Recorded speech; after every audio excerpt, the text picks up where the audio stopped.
ఆంధ్రప్రదేశ్లో సంచలనం రేపినటువంటి మద్యం కుంభకోణం కేసులో ధనంజయ రెడ్డి అలాగే కృష్ణమోహన్ రెడ్డి వీరికి సుప్రీంకోర్టులో చొక్కెదురైంది. వీరిద్దరూ ముందస్తు బెయిల్ పిటిషన్ దాఖలు చేసినటువంటి నేపథ్యంలో సుప్రీంకోర్టు ఆ బెయిల్ పిటిషన్ను తిరస్కరించింది. ఈ నేపథ్యంలోనే ఈరోజు సిట్ అధికారులు ధనంజయ రెడ్డిని కృష్ణమోహన్ రెడ్డిని అరెస్ట్ చేసేటువంటి అవకాశం ఉందని, దానికోసం రంగం సిద్ధం చేస్తున్నారన్నట్లుగా కొన్ని వార్తలు వస్తున్నటువంటి నేపథ్యంలో అసలు ఏం జరుగుతుందనేది మనం పూర్తి స్థాయిలో విశ్లేషణ చేసుకుందాం. ప్రస్తుతం మనతో పాటు ఉన్నారు తెలుగుదేశం పార్టీ రాష్ట్ర అధికార ప్రతినిధి సూర్యదేవర్ లత గారు. లత గారితో మాట్లాడదాం. లత గారు నమస్తే అండి. నమస్తే. ఆంధ్రప్రదేశ్లో సంచలనం సృష్టించినటువంటి మద్యం కుంభకోణం కేసులో ధనంజయ రెడ్డి కృష్ణమోహన్ రెడ్డి ఈరోజు అరెస్ట్ అవ్వడం ఖాయమని, సిట్ అధికారులు వీరిద్దరి అరెస్ట్కి రంగం సిద్ధం చేశారు అని, దానికి తోడు వీరిద్దరికి ఇప్పుడు సుప్రీంకోర్టులో చొక్కెదురైంది. ముందస్తు బెయిల్ పిటిషన్ ఏదైతే ఉందో దాన్ని సుప్రీంకోర్టు తిరస్కరించింది. ఏం జరగబోతుంది అసలు? అంటే ఇక్కడ మనం చూస్తుంటే జగన్మోహన్ రెడ్డి ఆయన పంచన చేరిన ఎవరు అంటే ఐఏఎస్లు అయినా సరేనండి, ఎవరు ఐఏఎస్లు అవ్వచ్చు, ఐపీఎస్లు అవ్వచ్చు, ఇంకా ఆయన అధికారం కోల్పోయిన దగ్గర నుంచి వీళ్ళందరూ వరుస కట్టాల్సిందేనేమో అనిపిస్తుంది. యాక్చువల్లీ ధనంజయ రెడ్డి అనే వ్యక్తి ఓఎస్డీగా చేశారు కదా జగన్మోహన్ రెడ్డి గారికి.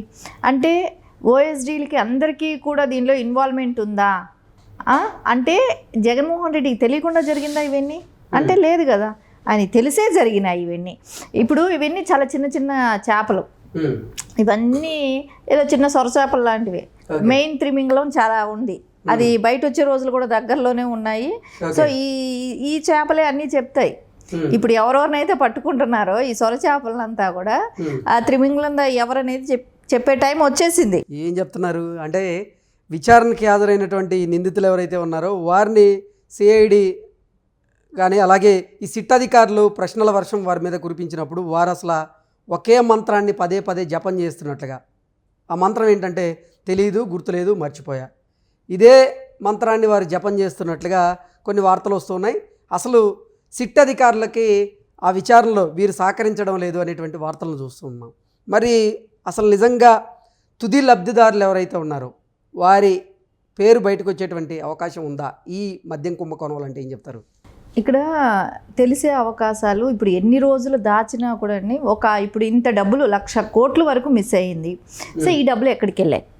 సో ఎవరి ఖాతాల్లోకి వెళ్ళింది? వీళ్ళకు తెలియలేదు, గజనీలాగా మేము మర్చిపోయాము తెలీదు అని చెప్తే నమ్మటానికి వాళ్ళ అకౌంట్స్ డీటెయిల్స్ ఉంటాయి, ట్రాన్సాక్షన్స్ ఉంటాయి, ఎక్కడెక్కడికి ఎంతంత వెళ్ళింది అనేది ఉంటుంది, వాళ్ళ ఆస్తులు ఏంటని ఉంటుంది, గతంలో వాళ్ళ ఆస్తులు ఏంటి, ఇప్పుడు తర్వాత ఆస్తులు ఏంటి, ఎవరెవరు ఎక్కడెక్కడ బినామీలుగా ఉన్నారు, ఇవన్నీ దొరికిపోతాయి కదా.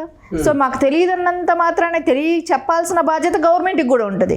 ఎవరైనా కూడా ఇప్పుడు ఇంత మిస్ అయ్యింది అని అన్నప్పుడు ఆ మిస్ అయ్యింది ఎక్కడికి వెళ్ళింది అని నిరూపించాల్సిన బాధ్యత కూడా ఎవరైతే ఇప్పుడు అధికారులు ఇన్వెస్టిగేషన్ జరుగుతుందో వాళ్ళు కూడా తెలియపరచాల్సింది ఉంటుంది ప్రజలకి. సో వాళ్ళు ఎందుకు నిన్న ధనంజయ రెడ్డి గారు అలాగే ధనంజయ రెడ్డి బినామీగా చెప్పుకునేటువంటి రాయచోటి శ్రీధర్ గారు వీరిద్దరు కూడా విచారణకు హాజరయ్యారు. వారిద్దరిని విచారిస్తూ సిట్ అధికారులు 125 ప్రశ్నలు వారి మీద కురిపించినట్లుగా, వారు దానికి అసలు సరైనటువంటి సమాధానం ఇవ్వనట్లుగా కొన్ని వార్తలు చూసాం. దానికి తోడు శ్రీధర్ రెడ్డి గారు, సజ్జల శ్రీధర్ రెడ్డి గారు, ఆయన్ని కూడా నిన్న విచారణకు పిలిపించారు. ఆయన్ని 60 ప్రశ్నలు అడగగా ఆయన కూడా అసలు సరైనటువంటి సమాధానాలు చెప్పలేదని, అసలు సహకరించలేదన్నట్టుగా కొన్ని వార్తలు చూస్తూ ఉన్నాం. ఏంటంటే ఎవరిని పిలిపించి విచారణ చేసేటువంటి ప్రయత్నం చేస్తున్నా కానీ వారు సరైనటువంటి సమాధానాలు ఇవ్వకుండా తప్పించుకునేటువంటి ప్రయత్నం చేస్తూ అసలు సహకరించకపోతే పరిస్థితి ఎలా ఉండేటువంటి అవకాశం ఉందంటారు? ఇప్పుడు ఎన్ని జరిగినా కూడా ఎండ్ ఆఫ్ ద టైంకి అయితే ఏదైతే ఇప్పుడు 1,00,000 కోట్లు అవినీతి జరిగిందని అయితే చెప్తున్నాము, చెప్పినప్పుడు దాన్ని నిరూపించాల్సిన బాధ్యత కూడా మాకే ఉంటుంది. సో ఈ రోజున అధికారులందరూ కూడా అంటే A1, A2, A3 వీళ్ళందరూ కూడా గతంలో అన్ని విషయాలు అంటే వాళ్ళ గత చరిత్ర ఏంటి, వాళ్ళ ఆస్తులు ఎంతవరకు ఉండేది, తర్వాత ఏంటి, ఇంకా మనకు తెలుసు విజయసాయి రెడ్డి గారు పెద్ద త్రిమింగళమే. ఆయన గతంలో చూసాం, గతంలో 43,000 కోట్లని ఎలా అసలు అదే అంటారు కదా, ఏదో మన ఇదేంటి పల్లీలు కాదు నలిపి పొట్టుది తినేసినట్లు ఆ రకంగానే వీళ్ళు మింగేసేస్తారు.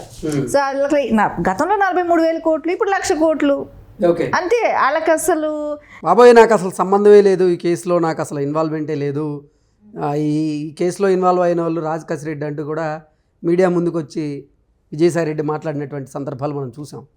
ఇప్పుడు అది ముందే ఎందుకు చెప్పలేదు? నాకు సంబంధం లేదని మాట ఎందుకు చెప్పలేదు? పార్టీకి దూరం అయిన తర్వాత చెప్పారు. సరే, అది ఇప్పుడు ఆయనకు వస్తుందని అంటే ఆయన కూడా దానిలో ఇన్వాల్వ్మెంట్, నా పేరు బయట వస్తుందేమో అని చెప్పి ఇప్పుడు జాగ్రత్త పడుతున్నారా అని అంటే అది కూడా అవ్వచ్చు కదా. సరే, ఎందుకు మీరు ముందే ఎందుకు చెప్పలేదు?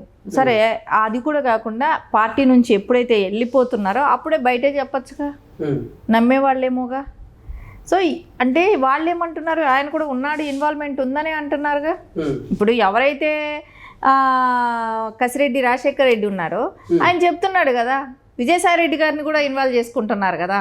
ఇప్పుడు ఏంటంటే నేను పోయేదే కాదు, నాతో పాటు నువ్వు రా అన్నట్టుంది. పట్టం లేదేమో, ఇద్దరికి పట్టం లేదు. ఇక్కడ కసిరెడ్డికి దొంగలే ఊళ్ళు పంచుకొని అసలు మేము దొంగతనమే చేయలేదు అన్నట్టు చెప్తున్నారు. అట్లా కాదు. ఇప్పుడు ఏంటంటే వాళ్ళిద్దరూ చేసినంత వరకు బాగానే ఉన్నారు, ఇద్దరు కలిసి దోచుకున్నంత వరకు బాగానే ఉన్నారు. ఇప్పుడు ఇద్దరికి డామినేషన్ అనేది ఒకటి నుంచి వచ్చి ఉంటది. సో ఎక్కువ ఇంపార్టెన్స్ ఎవరైతే చేశారో రాజ్ కసిరెడ్డికి ఎక్కువ ప్రాధాన్యత ఇవ్వడం వల్లే అసలు విజయసాయి రెడ్డి వైఎస్ఆర్సీపీకి జగన్మోహన్ రెడ్డికి దూరం అవ్వాల్సినటువంటి పరిస్థితి వచ్చింది. రాజ్ కసిరెడ్డికి ఇచ్చినటువంటి ప్రాధాన్యత కూడా విజయసాయి రెడ్డికి ఇవ్వలేదు. అందుకే విజయసాయి రెడ్డికి జగన్మోహన్ రెడ్డికి మధ్య మనస్పర్ధలు తలెత్తాయి. విజయసాయి రెడ్డి వైఎస్ఆర్సీపీకి గుడ్ బై చెప్పడానికి కారణం కూడా అదే అంటూ కూడా కొంతమంది వాదనలు వినిపిస్తూ ఉన్నారు. ఏంటి నిజంగా అసలు ఈ మద్యం కుంభకోణం విషయంలోనే జగన్మోహన్ రెడ్డికి ఇటు విజయసాయి రెడ్డికి మధ్య మనస్పర్ధలు వచ్చాయా? దానికి కారణం రాజ్ కసిరెడ్డినా అంటే ఇప్పుడు విజయసాయి రెడ్డి గారు గతంలో కూడా చెప్పారు. ఎందుకంటే కసిరెడ్డి అనే అతను చాలా క్రిమినల్ బ్రెయిన్, చాలా వరకు ఆయన్ని నేనే తీసుకెళ్ళాను, ఆయన వాళ్ళతో అల్లుకుపోయినాడు అనే మాట ఆయనే చెప్పాడు. నేను తీసుకెళ్ళిన వ్యక్తి నాకన్నా ఆయన ముందుకెళ్ళిపోతున్నాడు అన్నట్టే ఆయన ఒపీనియన్ బయట పెట్టిన విధానం కూడా. అలాంటప్పుడు ఖచ్చితంగా ఈయనకి విజయసాయి రెడ్డి గారికి ఆ బాధ ఉంటుంది. సో అదేంటంటే నేను ఫ్రంట్ ది లైన్లో ఉన్నాను, నేను ఎందుకు ఈయనకు వాటా ఇవ్వాల్సిన అవసరం ఏంటి, విజయసాయి రెడ్డి గారికి నేను ఎందుకు వాటా ఇవ్వాలి అనే ఆలోచన ఆయనకి ఉంటుంది. సో దాంతో ఏంటంటే ఇక్కడ ఇలా ఇద్దరు గొడవే జగన్మోహన్ రెడ్డి కొంప ఉంచిందని అనిపిస్తుంది. ఇప్పుడు వీళ్ళిద్దరు గొడవతోనే కదా బయట వచ్చింది వీన్ని. ఇప్పుడు జగన్మోహన్ రెడ్డి గారి వరకు ఉచ్చు బిగిస్తుంది అని అన్నప్పుడు వీళ్ళిద్దరు మూలానే అవుతుంది. సో ఈ రోజున జగన్మోహన్ రెడ్డి గారు దీనిలో ఇన్వాల్వ్మెంట్ ఉందా లేదా అనేది కూడా తెలియాల్సిన అవసరం ఉంది. ఈరోజు సుప్రీంకోర్టు అయితే ధనంజయ రెడ్డి, కృష్ణమోహన్ రెడ్డికి సంబంధించినటువంటి ముందస్తు బెయిల్ పిటిషన్ అయితే తిరస్కరించడం జరిగింది. కాబట్టి సిట్ అధికారులు ఈరోజు ధనంజయ రెడ్డిని, కృష్ణమోహన్ రెడ్డిని అరెస్ట్ చేయడం ఖాయమా? దానికోసం రంగం సిద్ధమైందా? ఏం జరగబోతుందంటే ఏం చెప్తారు? ఇక్కడ కృష్ణమోహన్ రెడ్డి ఉన్నారు కాబట్టి వాళ్ళందరూ కూడా అంటే చాలామంది ఇట్లాంటి వాళ్ళు చాలామంది ఇన్వాల్వ్మెంట్ ఉంది. ధనంజయ రెడ్డి కావచ్చు, కృష్ణమోహన్ రెడ్డి కావచ్చు, వీళ్ళందరూ కూడా ఎండ్ ఆఫ్ ద టైం ఎక్కడికి వెళ్ళింది ఆ అమౌంట్, ఖచ్చితంగా అది ఏ రూట్లో వెళ్ళింది, ఎక్కడి వరకు చేరింది అనేది అయితే తెలియాల్సిన విషయం ఉంది. కాబట్టి వీళ్ళనందరినీ ఎంక్వైరీ చేయాలి. ఇప్పుడు నాకు తెలియదు, మర్చిపోయానంటే పలుమార్లు రప్పించాలి వాళ్ళని. ఇంకొక రకంగా ఇప్పుడు ఒక రకమైన ట్రీట్మెంట్కి లొంగకపోవచ్చు, ఇంకొక రకమైన ట్రీట్మెంట్ ఇవ్వాలి, ఇంకొక రకం ఇవ్వాలి. సో నిజం రాబట్టాల్సిన బాధ్యత అయితే ఉంది కదా. సో ఇదంతా ఎవరి సొమ్ము? ప్రజల సొమ్ము కదా. సో నిజం రాబట్టాలి. ఏ ప్రజలనైతే తాగిచ్చి చంపించి చనిపోయే వరకు తాగించి మద్యం వచ్చి కల్తీ మద్యాలు ఇప్పించి ఇన్ని చేశారు, అదే మద్యంలో ఇంత సంపాదించుకున్నారు కదా, అదంతా కూడా ప్రజల సొమ్మే కదా. సో ఇవన్నీ కక్కించాల్సిన బాధ్యత ఇప్పుడు ఏదైతే అధికారులు ఇన్వెస్టిగేషన్ చేస్తున్నారో వాళ్ళు బయట పెట్టించాల్సిన బాధ్యత కూడా వాళ్ళకే ఉంటుంది. సో ఇవన్నీ తెలిస్తే ఆ రోజున దీని వెనకాల ఎవరున్నారు, ఏ వేలో ఎక్కడికెక్కడ చేరింది, దీని వెనకాల మనకు అందరికీ డౌట్ ఉన్న వ్యక్తే కాబట్టి మెయిన్ పర్సన్ అందరూ అనుకుంటారు జగన్మోహన్ రెడ్డి గారే అయి ఉంటారు. ఒక సీఎం స్థాయిలో ఉన్నప్పుడు 1,00,000 కోట్ల స్కామ్ ఆయన తెలియకుండా జరుగుతుంది అనేది అయితే ఎవ్వరూ అనుకోరు. సో తెలిసే జరిగింది కాబట్టి ఆయన కూడా దానికి రెస్పాన్సిబిలిటీ తీసుకోవాల్సిన బాధ్యత ఉంది. ఓకే అండి, థ్యాంక్ యూ సో మచ్. నమస్తే.